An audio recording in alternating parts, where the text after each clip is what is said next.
kind of a prerequisite for working at the Port Moody Library. You have to be one with the puns. Welcome to Keep It Fictional, a weekly podcast for book lovers by book lovers. Build your to-be-read list with Sadie, Liz, Virginia, Fiona, and Corene from the Port Moody Public Library. Warning, this podcast contains strong opinions and may cause an increase in your library holds list.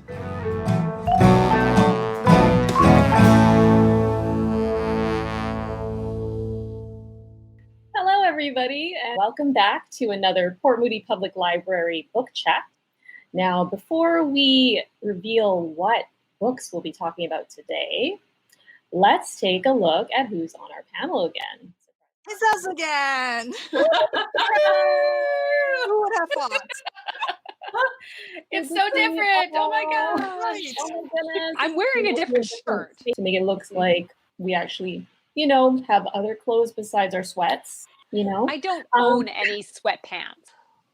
I feel very sad for you. We need to rectify that, Corene. But before we go shopping, today we will be talking about books by a Black author. I don't know about everybody here, but did you also really struggle with choosing just one book? It's awful. It was a nightmare. So hard. There are no easy categories. Nope, but these are our picks for you all today. So we hope you'll enjoy them. And we'll start today with Fiona. The book I chose is called March. This is an autobiographical graphic novel of Congressman John Lewis with Andrew Aydin, illustrated by Nate Powell. It spans 3 volumes and tells the story of Lewis's early life and his involvement in the civil rights movement, focusing on the Freedom Riders. Lewis first learned of Martin Luther King Jr. and nonviolent protest through a comic book called Martin Luther King and the Montgomery Story, so it's fitting that this story takes that form. In book 1, we learn about Lewis's upbringing on a cotton, corn, and peanut farm in Pike County, Alabama. He learns to read early, studies hard, and wants to be a preacher. But a trip through the segregated South to unsegregated Buffalo, New York, changes his point of view forever. He becomes more aware of the injustices around him and frustrated with the church's lack of input on the subject. After hearing a speech from Martin Luther King Jr. on the radio, Lewis decides to continue with his plans to study at seminary school, but commits himself to fighting for racial justice and social change peacefully, despite his parents' frequent warning to keep his head down. Lewis eventually joins Martin Luther King Jr. in the Freedom Rides of 1961, a movement that challenged segregated bus facilities. His work as chairman of the Student Nonviolent Coordinating Committee leads him to become one of the Big Six leaders of the civil rights movement, and an instrumental figure in the planning of the March on Washington. Now, I love reading about the American civil rights movement, but it's not something I really find easy to put in context. I'm not good at American geography, and segregation is pretty difficult to imagine, despite the fact that the last segregated school in Canada didn't close until 1983, and was in my own home province of Nova Scotia. These graphic novels help provide visual context, and the autobiographical aspects make it feel all the more real. Now when I go into a diner that harkens back to the 60s, I don't just picture the poodle skirts and leather jackets of Greece. I think about what it would have meant to perform a nonviolent sit-in in a place like that. I think about the fact that 60 years ago, there might have been a sign on the door that read, "Whites Only." This is one of my all-time favorite graphic novels. It's a great read for almost any age, and will appeal to those who already love graphic memoirs, or those who are history readers. But if you're looking to learn more about Black history, get into graphic novels, or want to try something outside of your comfort zone, I guarantee this will be an impactful read. Thanks, Fiona, my fellow graphic novel aficionado. It sounds like a great compilation by John Lewis there. Now we're going to switch gears to a different genre, but also by a Black author. And next up is Corene. Yes, I am very excited to be representing genre fiction today, I think along with some of our other picks. But I am choosing a mystery. And the book that I am choosing to promote today is Hollywood Homicide by Kellye Garrett. It is first in a series. The series is called Detective by Day Mystery. And it is about Dana Anderson. And everywhere she goes, whether she is shopping or a gas station or in the washroom, people come up to her and ask, "Do I know you from somewhere? Are you famous?" And no, you don't know her from somewhere. You didn't go to high school with her. And is she famous? That is a little bit debatable. So a couple years back, Dana starred in a very lucrative, very famous chicken ad. Think of like your "what's up" kind of heights of commercial success and recognition. But unfortunately, her career has fizzled a little bit since then, and she is a bit stuck and stalled out in LA. Her parents are also a bit in financial straits, and Dana is struggling to even put gas in her car. So going back to the chicken ad seems pretty good right now if they will have her. However, one night coming back with her friends, she witnesses a hit and run that ends in the death of the pedestrian that is struck. When Dana learns of the $15,000 reward posted for any information that leads to the solving of the case, she decides to pick up a little PI work on the side. After all, there are weirder things that struggling actresses have done for money. She teams up with an oddball PI to track down the clues and the culprit while attending a few movie premieres, doing some vintage shopping, and maybe finding love. The closest equivalent that I can kind of describe this to is the Janet Ivanovich Stephanie Plum series. It's snappy and funny, and I love that it really shows you the less glamorous, more working side of LA. Dana is such like a warm, genuine character, but she's so funny. And the author, Kellye Garrett, is a TV writer who lives in LA. So that comes across so well in the book. Like, you would love to watch this particular series of Dana Anderson mysteries. It could run for 11 seasons. It could be the next Murder, She Wrote. It's just so fun. So if you're looking for like a smart, snappy, cozy mystery to pick up, I would definitely suggest looking into this series. Great. Thank you, Corene. You're welcome, Liz. I love how you name dropped Murder, She Wrote. So that's high praise, in my opinion, for your book. Murder, She Wrote is the greatest series of all time. Jessica Fletcher is the best detective, hands down, best human being that we have been graced with. I feel like we could do a whole episode on that, but we're going to have to move on right now. And next up, I believe we have Virginia.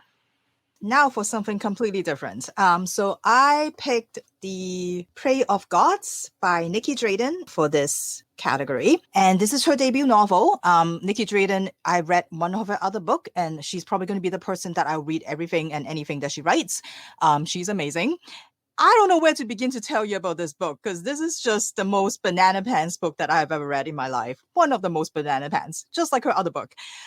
So this, maybe you can tell from the cover, it's science fiction. It is set in future South Africa, where you got like a lot of new technology going on. There's renewable energy. There is like genetic engineering industry booming in this little town called Port Elizabeth. So everybody has a personal robots and all sorts of great technology. So it's a science fiction, but it is also a fantasy, because in the midst of this is where a demigoddess decides it is time for her to come back to the world and reclaim her power and show herself so that people can worship her. It is fantasy, science fiction. I don't know. It's a genre bender for sure.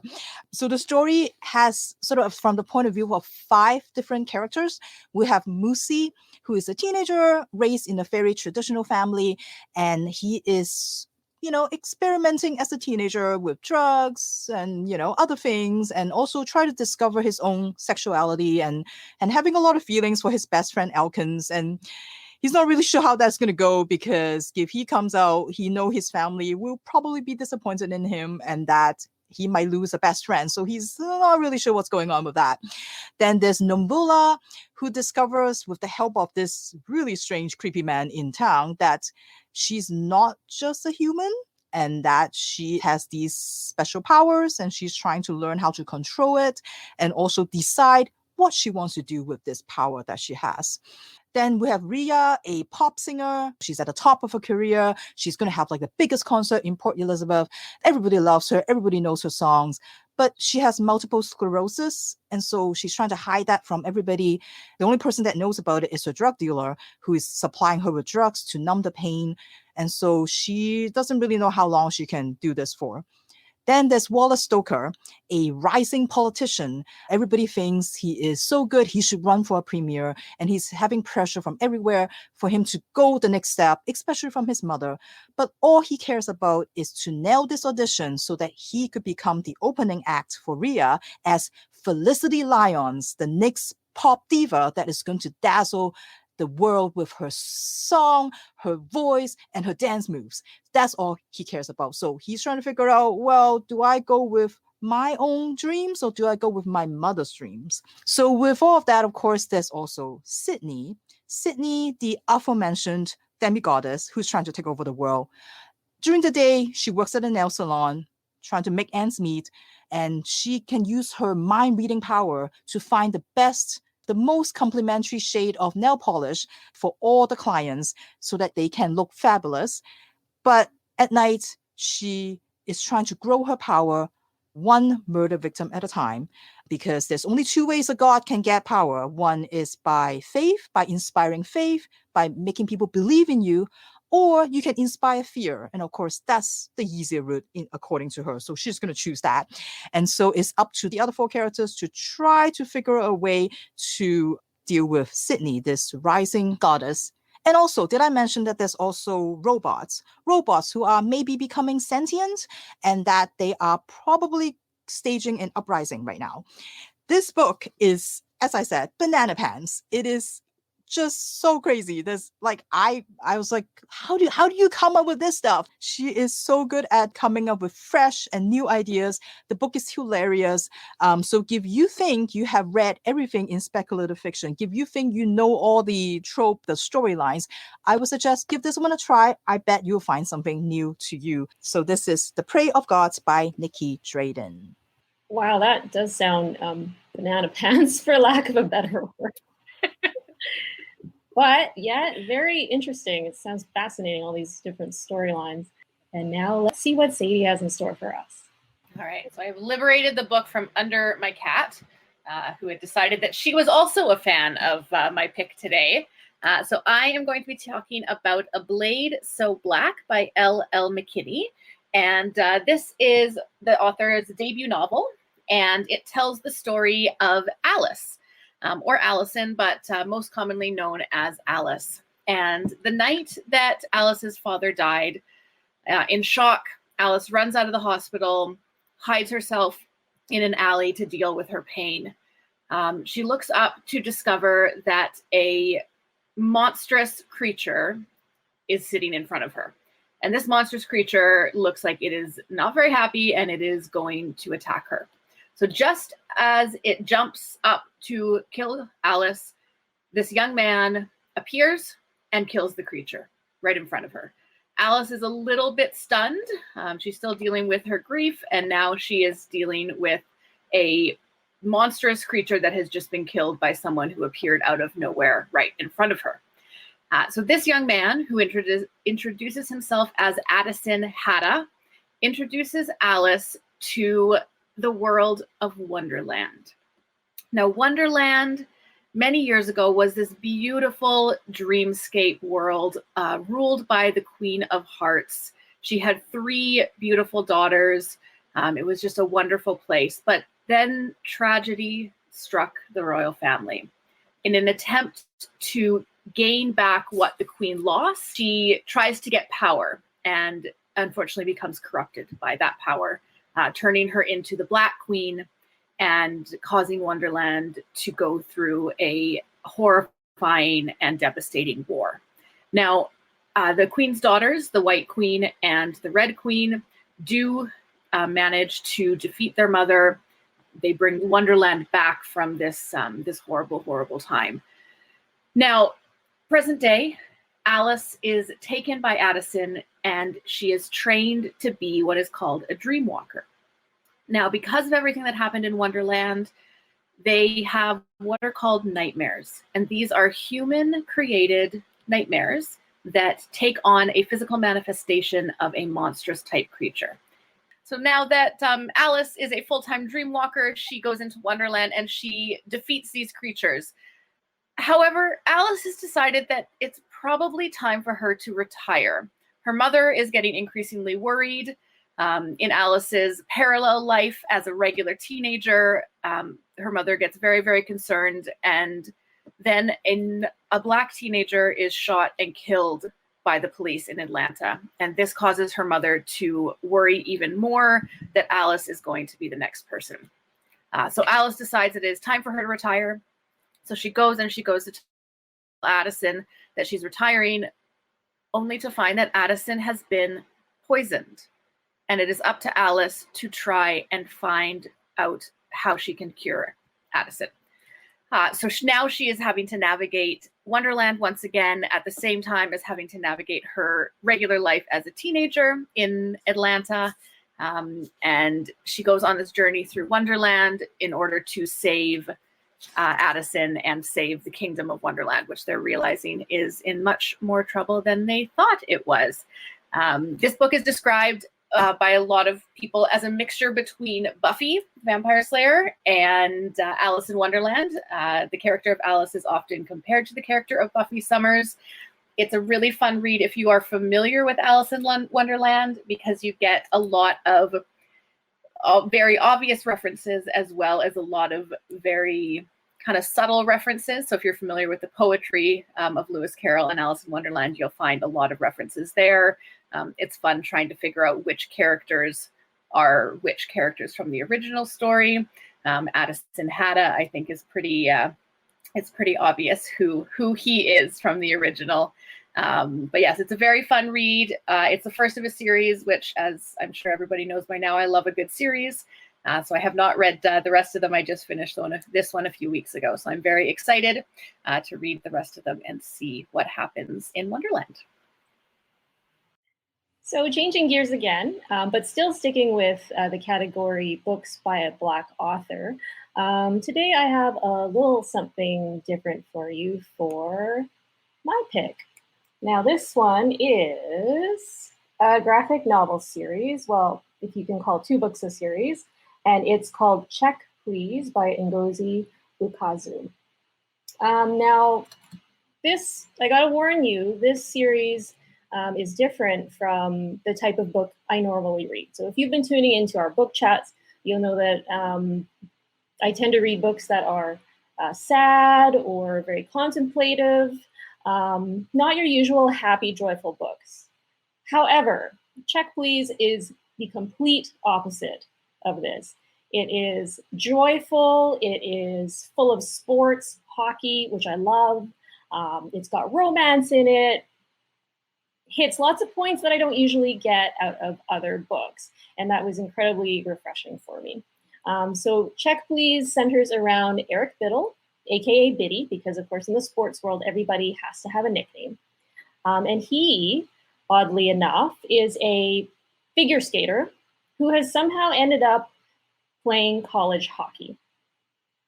So he's, of course, nervous about this change. So not only has he moved from out of state to go to college in a completely new place where he doesn't know anybody, but let's just say physically he isn't what you'd call traditionally built to be a hockey player. He is built to be a figure skater. So he's not only nervous about whether he will fit in off the ice with his teammates, living in their house, which is like a frat house / hockey team house. But he's also nervous about his performance on the ice and whether he'll physically be able to survive those trials. However, through his love of baking and his kind nature, he does win over his teammates who realize what a great person he is, as well as a team player. And this really lifts Biddy up. Now he's assimilating into college life really well, fitting in with the team, and this is where the romance element comes in.